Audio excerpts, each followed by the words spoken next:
Assalamualaikum warahmatullahi wabarakatuh. Yang terhormat Ibu Desti Susilawati, selaku dosen pembimbing lapangan, kami dari kelompok KKN 138 yang beranggotakan 10 orang, izin memperkenalkan diri, saya Mirza Putri Arnesia dan rekan saya Dewi Afifa Azahro yang akan mempresentasikan pada hari ini. Baik, langsung saja ke pembahasan yang pertama, yaitu ada rumusan masalah. Pada masalah yang pertama, eh, dari hasil penelitian menunjukkan bahwa susahnya pemuda-pemudi dusun Kemiri Kebo untuk keluar dari zona nyaman untuk menempuh pendidikan ke jenjang yang lebih tinggi. Masalah yang kedua yaitu minimnya kepekaan remaja terhadap pentingnya pendidikan dalam hal perkuliahan. Di sini kami memiliki 3 program kuliah kerja nyata. Yang pertama yaitu pembuatan peta dusun, yang kedua apotek hidup, dan ketiga pembentukan yayasan. Dalam uh, tahapan dalam pembuatan peta dusun, yang pertama yaitu perencanaan dan sosialisasi peta kepada masyarakat, yang kedua melakukan wawancara, dan yang ketiga survei survei lokasi dan observasi kepada pihak RT setempat untuk mendapatkan data yang akurat. Karena mereka juga menggunakan data peta dasar dari pemerintahan desa serta GPS untuk menentukan titik penting. Warga setempat juga terlibat dalam proses identifikasi nama tempat, sketsa manual dari peta diperiksa oleh Bapak Duku Kemiri Kebo sebelum dipublikasikan. Dusun Kemiri Kebo memiliki peta dusun dan setiap RT juga mendapatkan mini peta untuk mempermudah memberi gambaran untuk pendatang yang akan datang di Dusun Kemiri Kebo. Yang ketiga yaitu melakukan validasi dan konfirmasi data. Baik, selanjutnya adalah manfaat dalam program peta dusun ini. Yang pertama, meningkatkan kesadaran lingkungan, yang dimana peta ini membantu individu atau kelompok lebih memahami lingkungan sekitar. Yang kedua, memetakan sumber daya alam, dan di mana peta hidup dapat digunakan untuk mendokumentasikan sumber daya alam yang ada di suatu daerah, membantu dalam perencanaan penggunaan lahan yang berkelanjutan. Yang ketiga, memperkuat hubungan komunitas dengan bekerja sama dalam membuat dan memperbarui peta. Program ini dapat meningkatkan partisipasi dan kerjasama antara warga dan mahasiswa-mahasiswi kuliah kerja nyata. Selanjutnya ada dokumentasi untuk program kerja peta. Untuk gambar yang pertama itu sosialisasi kepada warga, untuk gambar kedua dan ketiga survei lokasi, dan untuk gambar yang keempat itu validasi data. Nah, untuk program kerja yang kedua itu ada apotek hidup. Jadi tahap-tahapannya itu ada perencanaan dan sosialisasi apotek hidup.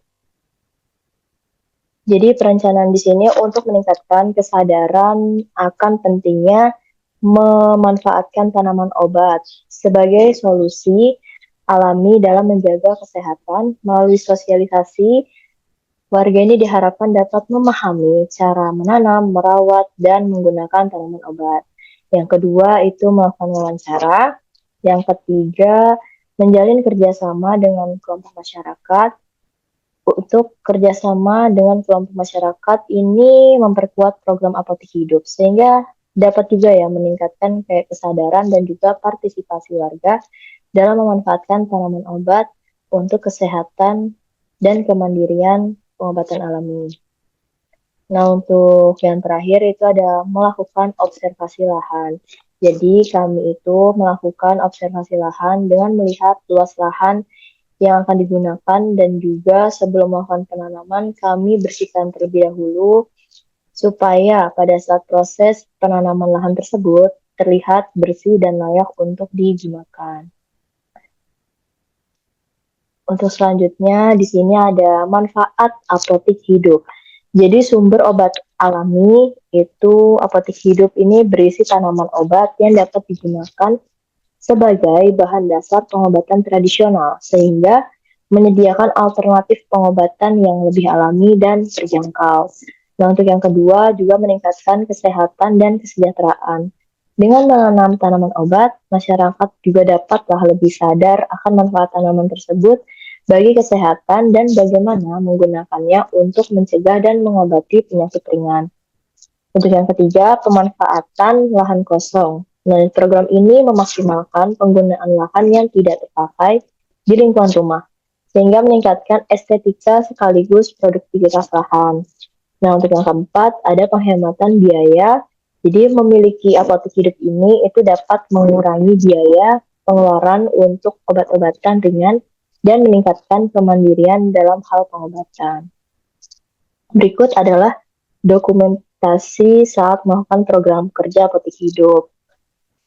Yang pertama itu, gambar pertama itu bersosialisasi dengan pihak masjid untuk perizinan lahan yang akan digunakan untuk penanaman tumbuhan obat-obatan.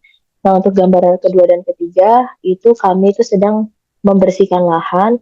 Dan untuk gambar ketiga juga kami melakukan proses penanaman 9 jenis tanaman. Nah, untuk gambar yang keempat itu melakukan penyerahan kepada warga. Nah, untuk program kerja yang ketiga yaitu pendirian yayasan. Jadi di sini ada tahapan-tahapan dalam pendirian yayasan. Nah, untuk yang pertama itu melakukan penelitian mengenai pembentukan yayasan. Penelitian mengenai pembentukan yayasan ini untuk memahami prosedur hukum, struktur organisasi, serta langkah-langkah yang diperlukan guna memastikan yayasan dapat beroperasi secara efektif sesuai dengan tujuan sosial yang diinginkan.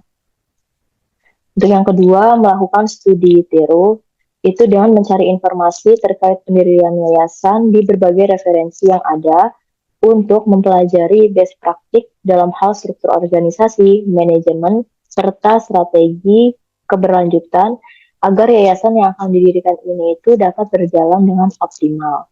Yang ketiga itu berkoordinasi dengan pengurus masjid. Nah, yang keempat, melakukan pengumpulan berkas. Dalam hal ini, kami mengumpulkan data-data dari pengurus masjid yang sudah kami susun dalam struktur organisasi yayasan dan mengumpulkan persyaratan dalam pendirian Yayasan Al-Islah di Kemiri Kebo. Baik, untuk selanjutnya itu ada manfaat dari pendirian yayasan ini. Nah, yang pertama itu adanya peningkatan layanan sosial. Jadi yayasan ini menjadi wadah untuk menyediakan layanan yang lebih struktur di bidang pendidikan, kesehatan, dan kesejahteraan sosial. Yang kedua, pemberdayaan ekonomi. Jadi membuka peluang pengembangan usaha mikro dan program pemberdayaan ekonomi masyarakat. Nah, untuk yang ketiga itu adanya penguatan modal sosial, meningkatkan semangat gotong royong dan solidaritas antar warga dusun. Untuk yang keempat itu pengembangan kepemimpinan lokal. Di sini itu untuk memberikan kesempatan bagi warga, terutama pemuda, untuk mengembangkan kemampuan manajerial dan kepemimpinan. Nah, untuk yang kelima itu peningkatan kapasitas SDM. Itu memfasilitasi pelatihan dan pengembangan keterampilan warga di dusun. Untuk yang keenam, adanya akses pendanaan. Jadi membuka peluang untuk mendapatkan bantuan dana dari berbagai sumber untuk program pembangunan dusun. Nah, untuk yang ketujuh itu advokasi kebijakan. Jadi menjadi sarana untuk kepentingan dusun di tingkat desa atau kabupaten. Nah, untuk yang kedelapan, adanya pelestarian budaya, jadi membantu melestarikan dan mengembangkan nilai-nilai budaya lokal. Nah, untuk yang kesembilan, adanya peningkatan infrastruktur, jadi berpotensi untuk menarik investasi untuk perbaikan fasilitas umum di dusun, kemudian jaringan kerjasama juga membangun relasi dengan pihak eksternal yang bermanfaat bagi pengembangan dusun. Berikut adalah dokumentasi dari program kerja dalam pendirian yayasan.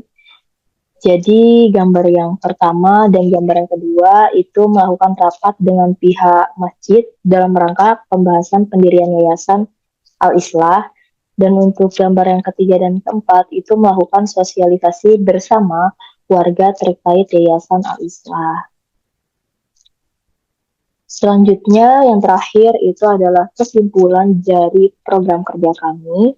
Jadi, dari penjelasan di atas dapat disimpulkan bahwa program pembuatan peta dan aparatur hidup di Dusun Pemberi Kebo ini berhasil mengintegrasikan observasi kebutuhan masyarakat dengan pelaksanaan lapangan yang melibatkan partisipasi aktif dari warga. Jadi proses perencanaannya ini tuh dimulai dengan pembuatan peta yang lebih akurat dan berlanjut dengan implementasi apotik hidup untuk memanfaatkan lahan perkarangan dengan tanaman obat.